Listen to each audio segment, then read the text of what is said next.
Well, the name kind of just flowed. It was just a vintage electric, and that was before even I thought it was going to be a business. It was like, I want to build a vintage electric bike. And then bringing it around and getting people's interest and thinking I could actually build them for customers, deliver and make them as happy as I was when I first rode mine. Then it was easy, just vintage electric, right? At first impression, it's like almost owning a witch's broom. It's like flying, it's just free power and it's crazy. Wind in your face, you get up to speed real fast and puts a big smile on your face.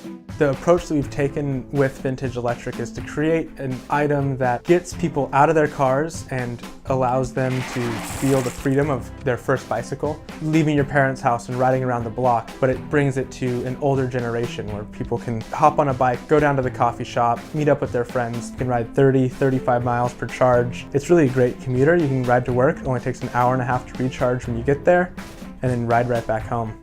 I think we just need to be a lot more bicycle aware, which is cool. I think we're going to be a big advocate of that in the future and get people on the streets in a safe manner and make it more feasible for people to really enjoy electric bicycles. We built the prototype in my parents' garage. I was determined to beat my buddy with his 125 gas motor with this electric bike. Shay really helped out. He was helping out with a lot of the welding and manufacturing the forks and the front end stuff. And yeah, it all really happened right in the garage.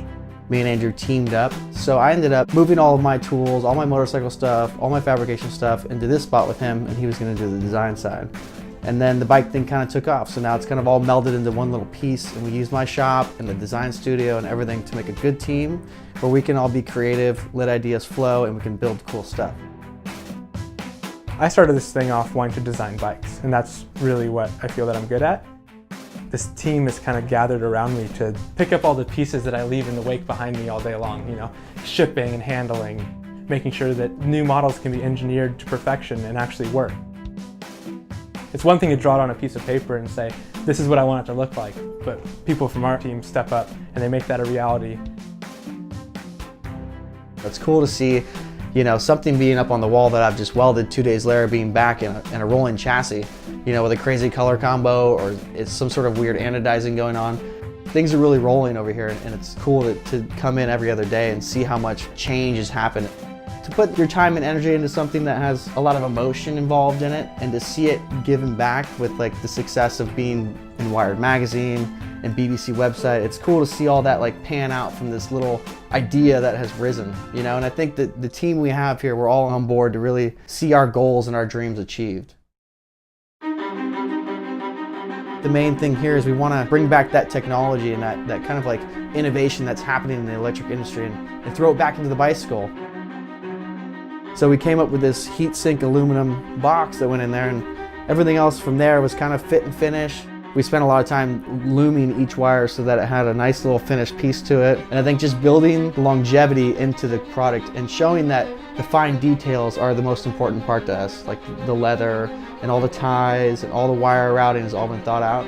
I think that's the most important part of doing all this. Went through a couple different designs, and I think we've really fine-tuned the way it is now. We really create these bikes and build them from the ground up. First step in that process would be doing all the metal work, so manufacturing the frames, manufacturing the forks, milling out all the crowns.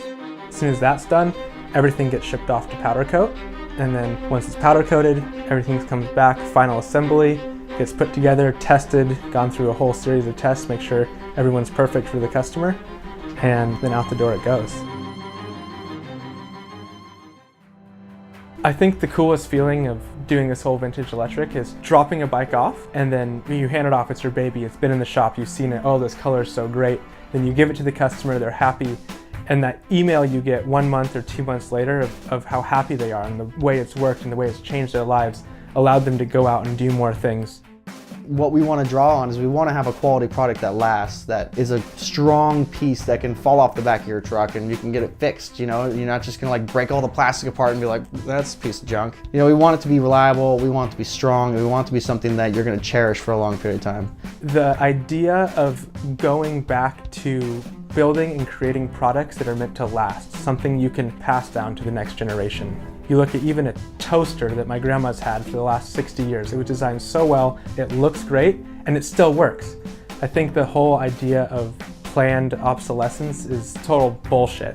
It shouldn't happen, it shouldn't be around, and every product we build should be built to last and built to upgrade. And that's what really inspires me, is always the vintage stuff that has such quality built into it. And that's why bringing quality back with a vintage design is important to me. Being 22 and trying to convince people to fund you, to really believe in you, you have to work twice as hard to make people believe that this is a real company, it's the real deal, and we ship these bikes out to everybody.